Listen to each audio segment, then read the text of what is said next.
Hello, everyone. I'm Judy Berman, and I'm with Venture House. I'm from Queens. I'm here with Anthony Lorito-Duke, who is with Venture House as well, and he's with Staten Island, and we're both virtual at the moment, and we're starting our podcast. So, Anthony, let's start by telling people about you and what you'd like to cover in this podcast.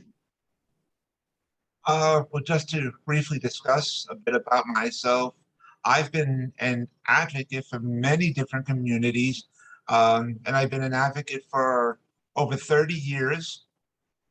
And I'm also a business owner and co-business owner, and my own personal business is called Advocate Information Highway. Um, I also own an internet store on Zazzle.com, in which I design a lot of products and they're up for sale on there. I also have my own podcast shows that I post on basically a weekly basis. And I'm also co-owner of another website with my husband. It's called AWLDNY, and we make a we make a lot of products and we have them up for sale on there. And so, but so basically, that's a brief description about myself. And Thank you.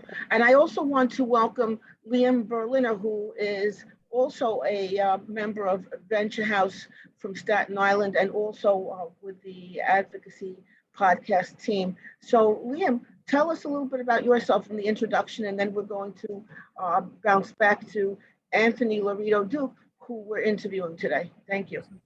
Hi, I'm Liam Berliner. I'm a member of Venture House Staten Island. I joined in June of this year.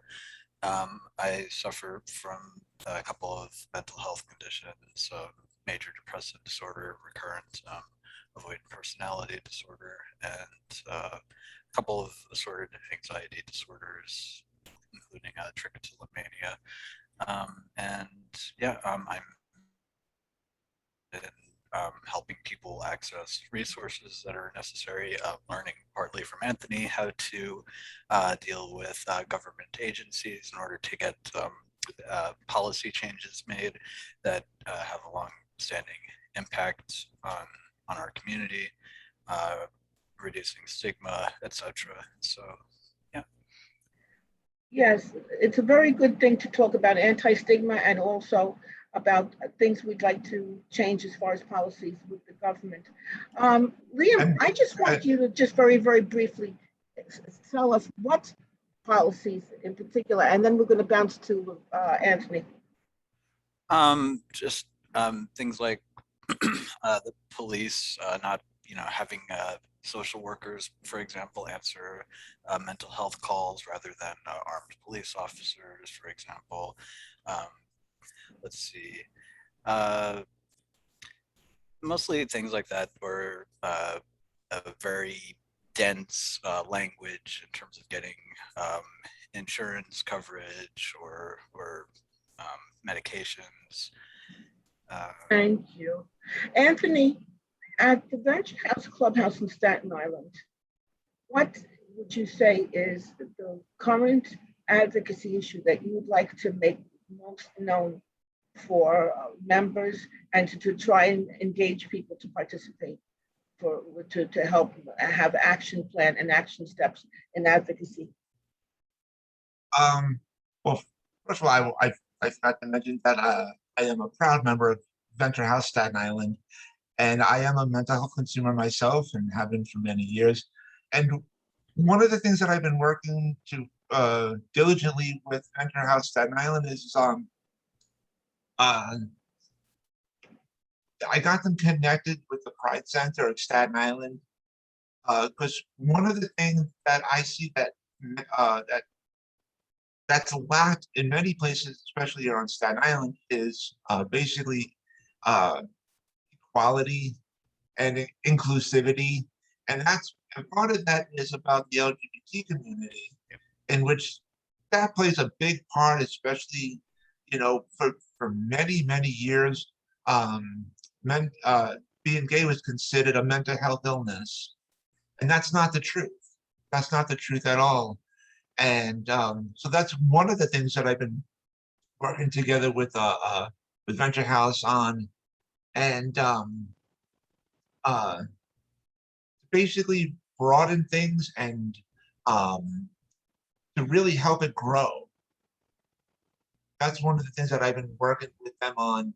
And I've also been working with them on, I've introduced them to another company, in which what I'm trying to help them get, I'm trying to help Venture House Staten Island get is the free internet courses to if consumers want to get their certificate, become like a peer specialist and stuff. So that's one of the things that I've been trying to help them get to be at the clubhouse as well, because that's a big empowerment thing. So That's excellent. I actually took some online peer courses in a clubhouse, but it wasn't Venture House, it was in Fountain House. And I'd like to see that offered in Venture House as well. I was with the Academy of Peer Services, and I'm ready to become certified with that. I think Liam has been doing that also. Is that the I one you're haven't talking about, or started. is there a different one? I'm planning to start either the Academy of Peer Services one or Howie the Harp, but it'll probably be the Academy of Peer Services one because it seems like you can do it more at your own pace. So that's kind of necessary for me. So yeah. and that's what I'm actually trying to help get at over at Venture House Staten Island. I Yes. introduced one of the workers there to Baltic Street AEH Incorporated, and one of their departments has a worker that helps organizations to help get these courses over at, like, let's say at the place of Venture House Staten Island.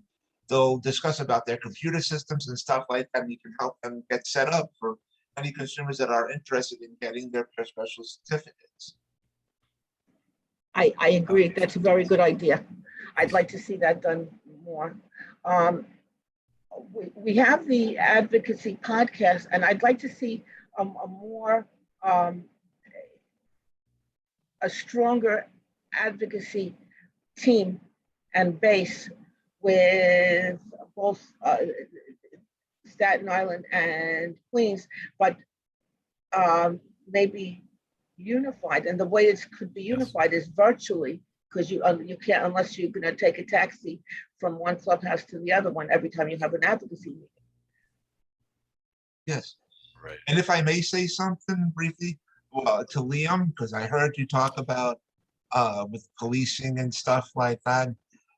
I used to be a board of director for an agency in which one of their offices is located here on Staten Island. And what they used to do on a certain basis, they trained the police departments, the local police departments. They went to there and they trained the police on how to properly deal with people with mental disabilities and stuff like that. And one of the things that we discussed, and this was very, very important, is that a lot of people, when police are called on people who have a mental disability, the officers used to not be trained on this. Right. They didn't Yes. know what they were getting into.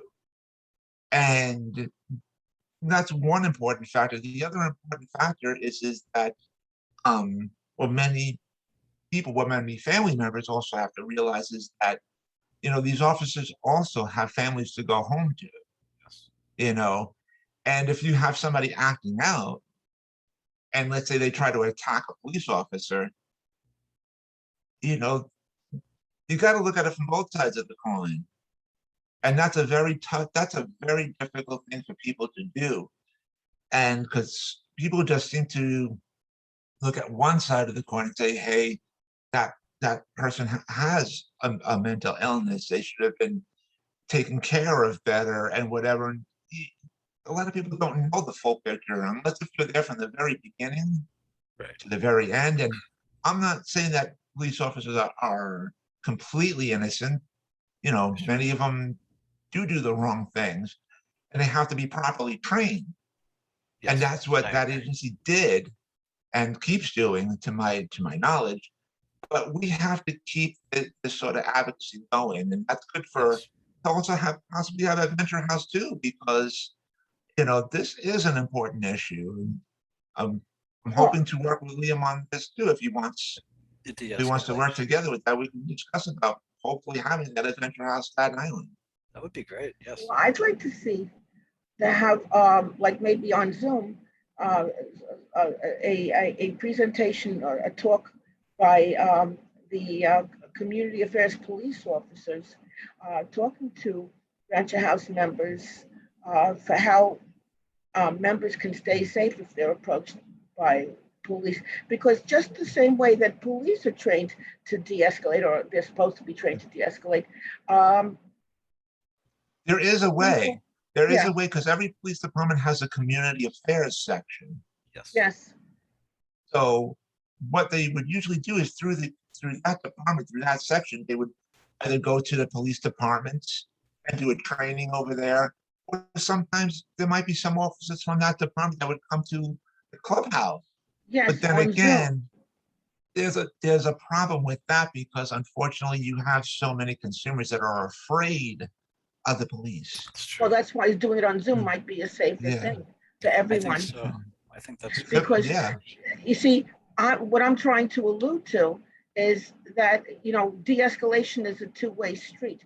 The people Yes. who are having an episode, there's also ways that people can train themselves and be trained on de-escalation, breathing, meditation, different ways to calm down, to stay safe.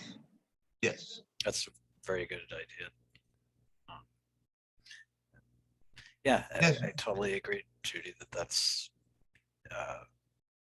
yeah, I think workshops like that would be very helpful for venture house members or any clubhouse, honestly. Absolutely. Completely agree. And you know something, it's so important to also encourage empowerment. That's That's it. a big, Yes. big thing for so many years, many consumers were just put down, telling them that they're not going to amount to anything in life. Maybe they've been abused, Yes. physically, verbally, or both, or whatever. And because, a long time ago, that was part of my story. And I was told I wasn't going to amount to anything or whatever. And, you know, never in my wildest dreams have I ever thought that I would be like this successful and, basically flipping the script on them and, owning businesses, owning so many things and being an advocate. And, you know, um, I remember I've been working with politicians for many years to try to improve things and to change the social service system, which has been broken for many, many years. And to a certain degree, it's still broken, but it's a very slow process. But it can be done if we just all work together. It can be done. I've done it. And Well, how can we make it more something? How can we make this more a part of the clubhouse? through through trainings, really, a lot of trainings through podcasts like this, where we could discuss about how the social service system works, how many of their workers do not do the right thing, how many of their workers don't tell the full story to the consumers. Well, see, So the way that's that a big part of it.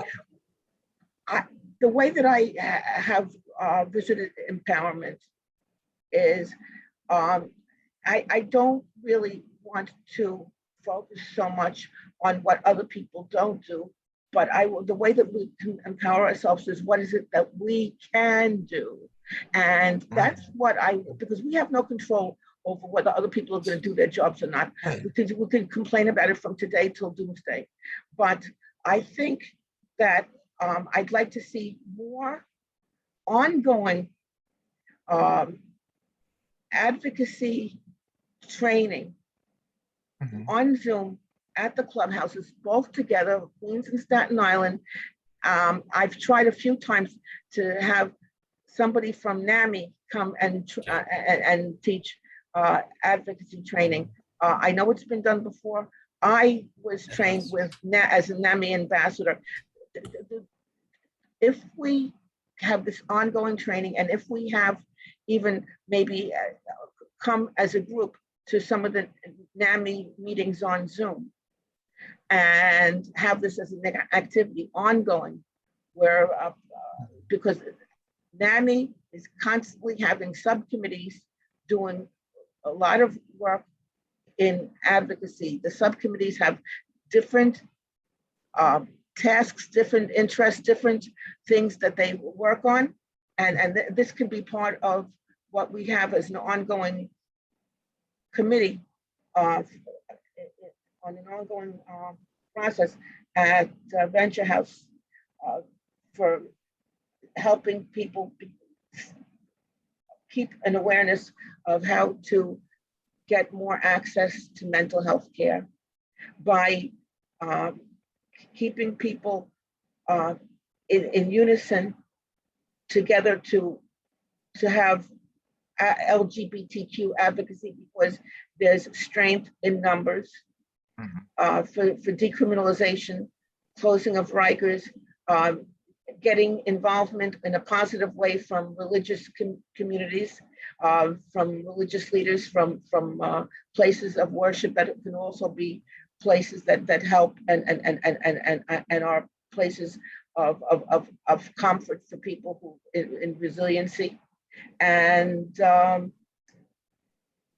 by education, by giving people the continuous education to try to keep in a group going forward for being aware of the different issues and keep reinforcing what these are things that need to be done and action steps that we can keep taking part in. So whatever, please respond. Appreciate it. And Judith, if I may just be clear on something, when I was talking about, when I was discussing about what agencies don't do and stuff, the reason briefly why I said that is because when the consumers are finally informed about what these agencies are supposed to be doing and informing them of, when I tell a lot of consumers, hey, this is what they do often, this is what they are supposed to have told you and stuff like that, and they go, I did not know that. Okay. That's what I'm talking about, because that's how, unfortunately, a lot of times they do hold things back on consumers. And the more that the consumers know, right, the more power that they have, and they become more empowered. Well, the only way to stay on top of it is to keep going to community meetings, to stay visible, to stay present in every meeting that takes place in every district by every elected official, to say, we're here and do your job, and where's the money, and show us what you're doing and be accountable. Yes. That's why I like the leader that we have currently in the community council, the community member speaker. I'm very bad with names, I apologize. That's okay, so am I. Yeah, but he made himself present, he made himself known, and he used to be a public advocate, and then he became a community, the speaker for the community members committee. I don't remember offhand. Yeah, I'll remember afterwards. I think it was Johnson, maybe Corey Johnson. That doesn't ring a bell, but yeah, I'm gonna take a look. because that's I lost a few brain cells recently, but I'm gonna try to rebuild. we all do every day. So don't worry about it. But I'm gonna take a look because that's the kind of thing that we need to. That's the kind of path that it would be great if advocates follow. I mean, if we have people show up at community board meetings on Zoom, this is why I keep saying the pandemic's been the best time of my life. I couldn't be all over the place at meetings at all hours. Come on, a 66-year-old woman with a cane, for God's sakes. But on Zoom, I'm all over the place. Yeah. And that's how a lot of businesses and corporations do business. Like this, they do it from, locally and like worldwide even. And this is how they do it. Exactly. You can get more people on a Zoom meeting than you can basically face to face. By far. I want to know every time that there's community board meetings in Staten Island and in Jamaica, the districts for our venture houses, and actually, all over New York for the New York Coalition. Yeah. Hmm. If we could get a running list of those and make sure that they're actually have people show up, be on Zoom. Right, and make sure that these lists are actually given to the clubhouses to be shown in the morning meetings, perhaps, or just otherwise publicized, because otherwise people won't know about them, they'll forget about them, or well, you know what? Facebook is a beautiful thing. That's true. Because like every time that my community board does anything, it's on Facebook and I follow it. That is, Facebook is at least a good tool to keep appraised of anything. That's... and that's how you learn about the community council, the police precinct, the community affairs. I actually emailed community affairs for the police precinct of Venture House, Queens, to say, hello, when's the next community council meeting? And who's the community affairs? Can we're interested in maybe having, community affairs talk on Zoom to Venture House members on Zoom to, how to stay safe if you're approached by the police. It's something that should be done. Yeah, I agree. That's definitely. And other good outreaches is OMH, the New York State Office of Mental Health. They do a lot of Zoom meetings that they join into.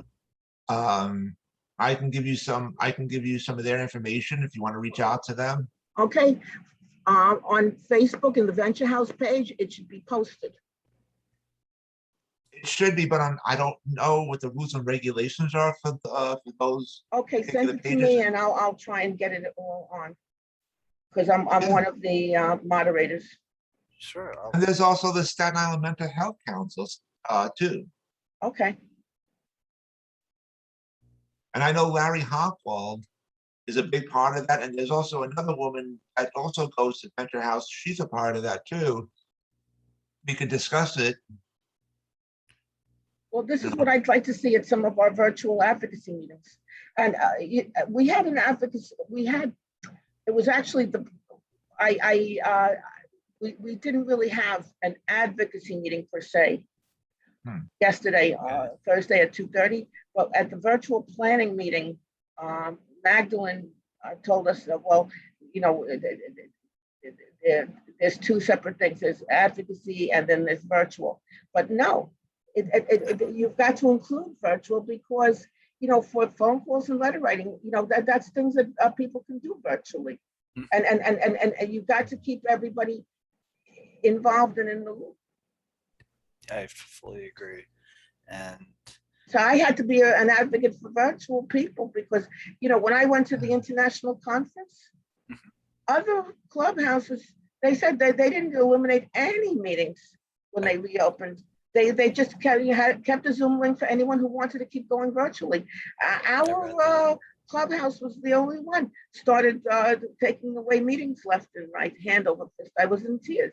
And now maybe finally the people are waking up to keep Zoom engaged, because you need, how are you going to keep the communication going between people who are at the physical space and people who are not? You still need, if I'm involved in the clubhouse, I still need to be engaged and know what's going on. If I'm virtual, you give me a link. And same way, somebody in Queens and Staten Island, how do you talk to each other? I'm going to drive to Staten Island every day. No, I'm not. And that's Good one of the choice. things that I discuss on some of my podcasts too. And I have links to my podcast on my website of Advocate Information Highway. The link to there is aihny.com. And if you go to the shows page, you'll see the shows that I have. I have 3 different shows on there, in which some of those links, you'll see some of the episodes are about this sort of topic. Exactly. I appreciate, thank you for pointing that out.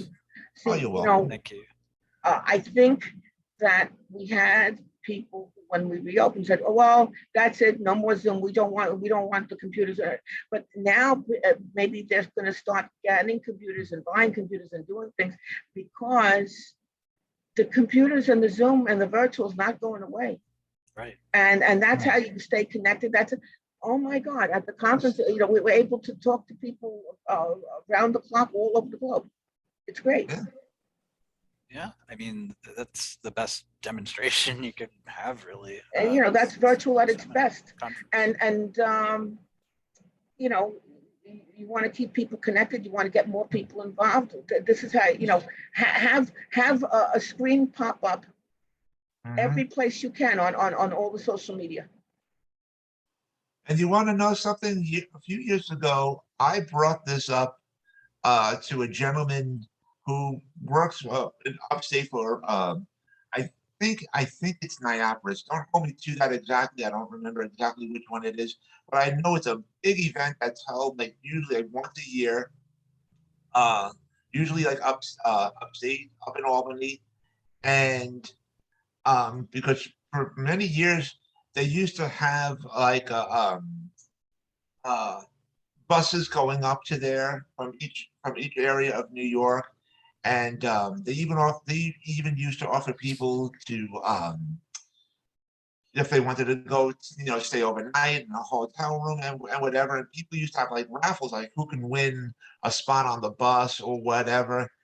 And I made a suggestion that it should be held virtually as well.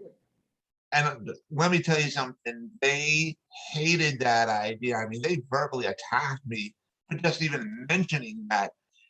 And they said, "Oh, we don't have the technology and the money for that." And I went out now and said, BS. You have it. You have the technology. You guys have the money. But stop the nonsense. Stop the garbage.